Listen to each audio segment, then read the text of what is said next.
Greetings and salutations, and thank you for clicking on the video. This is the fourth video in our series on Bash Basics. In this video, we're going to talk about finding information about commands and programs that are installed on your system at the command line. We'll also talk about finding programs that are installed and how to find files and things in those files using some pretty simple command line tools. So far, we've talked about navigating the file system in the earlier videos here. We've talked about creating and modifying and removing and moving and copying files. And we've even talked about using elevated superuser privileges to issue commands, and we've talked about the file permissions and how you can modify them. At this point, it's a really good idea for me to tell you about how you can find information about the commands that you'll actually be using in the programs that you'll be running in Bash, because a good system administrator is not necessarily one that knows everything off the top of his head. He needs to know where to get the information so he knows how to use the tools that are available to him. So if you're in a situation where you know a command will do something that you need it to do, but you're not quite sure how to make it do that, you can ask the man. Use the man system. The command is man, which is short for manuals. And we are opening up the manual page for the manual command here, which is a very nice place to start. The manual pages on your system are very useful for quick reference. If you want to know more in-depth things about programs that are installed on your system, I would suggest that you get to a box that has the internet, and then you can look that documentation up online. But for quick reference, the man pages are often a big help. So let's look at some man pages. We have a man page for the move command here. We have a man page for htop, which is a program that I have installed on the computer that runs at the command line. We even have a man page in here for Firefox. Pretty much all of the programs that you have installed on your system will have a man page if they have something to do with running at a terminal, or you can fire them off from a terminal by typing in a command. Some programs like BleachBit here, they run in a GUI interface, or you can use them from the command line as well. So they have a man page. Not every program or every command on your system may have a man page. Some of them don't. Really simple stuff like the change directory command cd, no man page for that, okay? The man pages are not the only place that you can look for information. You can also look in the info system, and it works pretty much the same way. So you type in info, and in this case, we're going to look for information on the move command. We get a very similar page we saw in the manual system. But there might be more information there, or it might be worded a little bit differently. So if you're not finding what you're looking for in man, go ahead and try info as well. These are two systems that keep up with documentation for your programs on Linux. Very nice thing to know about. The next thing that you may want to know about is how to find a program that is installed on your system. Maybe you think a program is installed and you type the command in and it throws out an error and says it can't find it, that there's no command, but you know it's there. And maybe you're thinking to yourself, well, did I accidentally remove it? Did it not get installed? Is it somewhere where it shouldn't be? Here's how you can find out.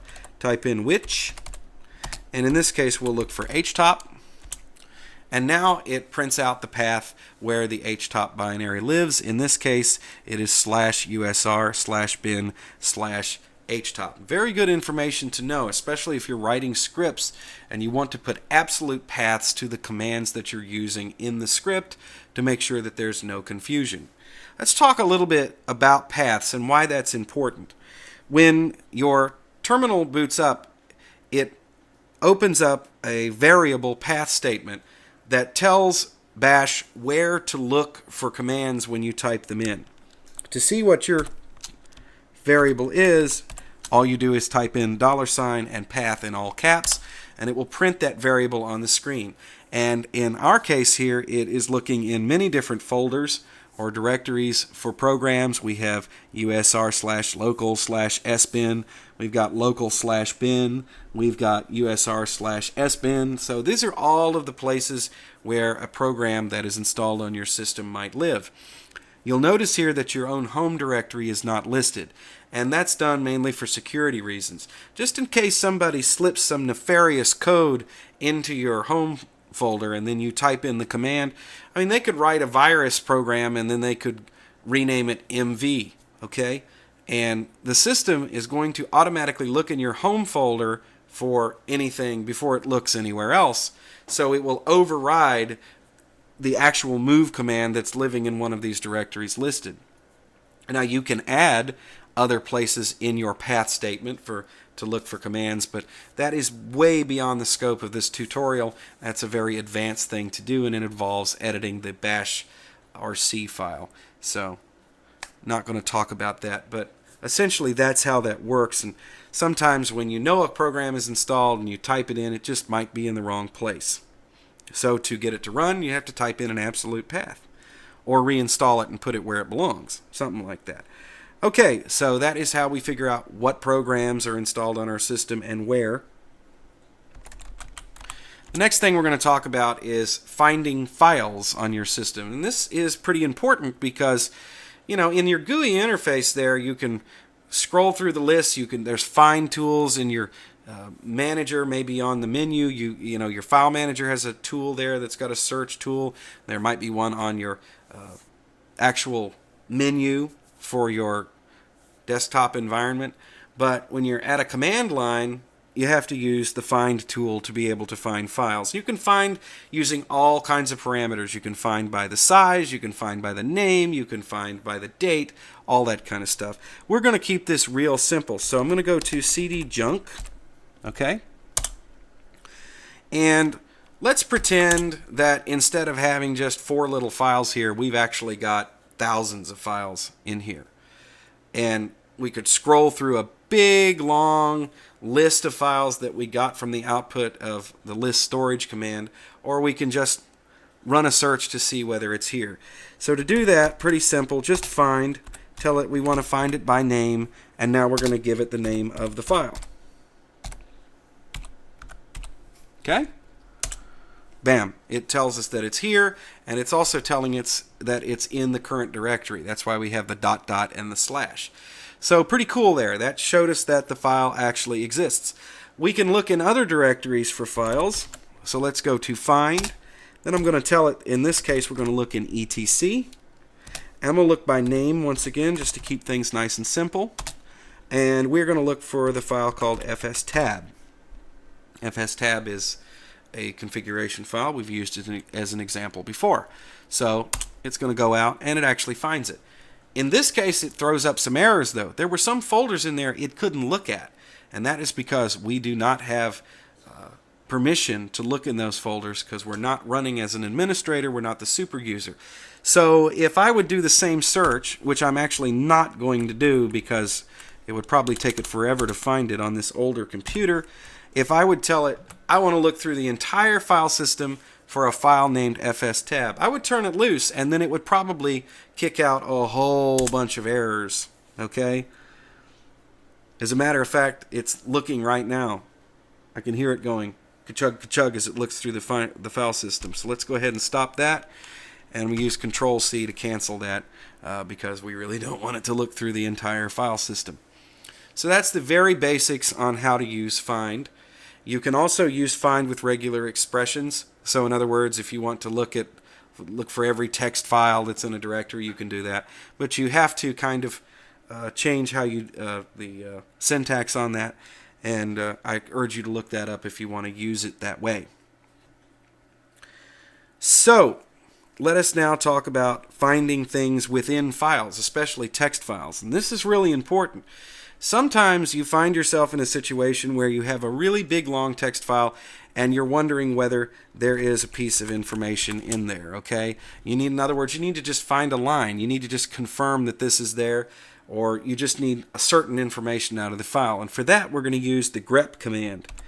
And grep in its very simplest form is grep, and then we're going to tell it what we want to look for, okay? So in this case, I'm going to have it look for the word nano.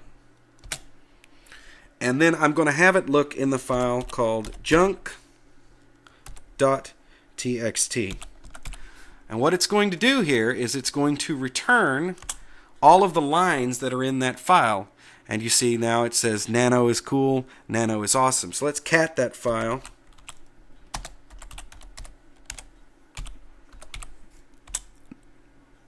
Now we see that those are the only 2 lines in there. So in this particular example, grep is not terribly useful. But if you're trying to find some information that is in a really, really long file, then grep is a nice tool. If you want to learn more advanced ways to use grep, I suggest you look at the manual page for grep, and you can look at all the different options, because there are tons of options on grep.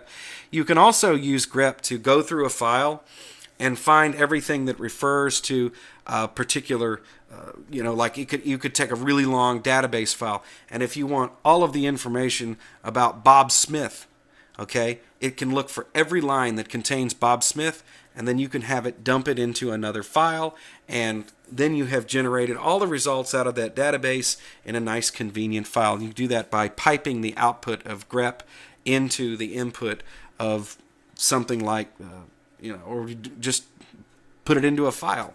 So let's do that just for an example here. All right. So let's say that I want to go through a really long database file, and I want to generate a file that has all of the entries that have to do with something. And we're going to do this here, even though it's kind of silly to do it on such a short, small file. So let's go back up, and we'll grab this command again. It's going to look for everything that's nano. I'm going to pipe this. Actually, I'm not even going to pipe it. I'm just going to redirect the output into a file, and we'll call this file grep.txt.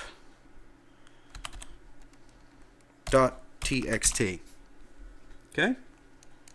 Now, I didn't get any output on the screen because I put it in the file, ls, and there is grep.txt. So what I can do now is I can open grep. Let's open it in nano.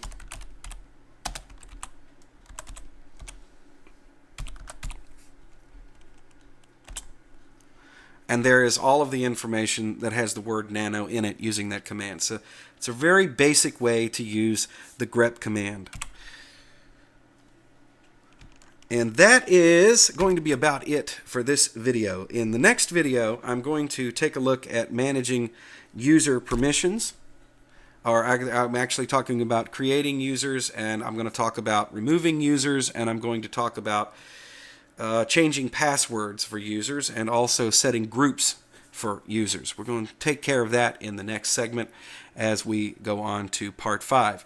Thank you for watching the video, gang. I've gotten a lot of really good comments about this series. It seems people are really enjoying this, so we're definitely going to keep it going. Be sure to check out Easy Linux on the web, check out Easy Linux on Facebook, and if you would, please give it a like. Also, check out freedompenguin.com for all kinds of interesting articles about Linux.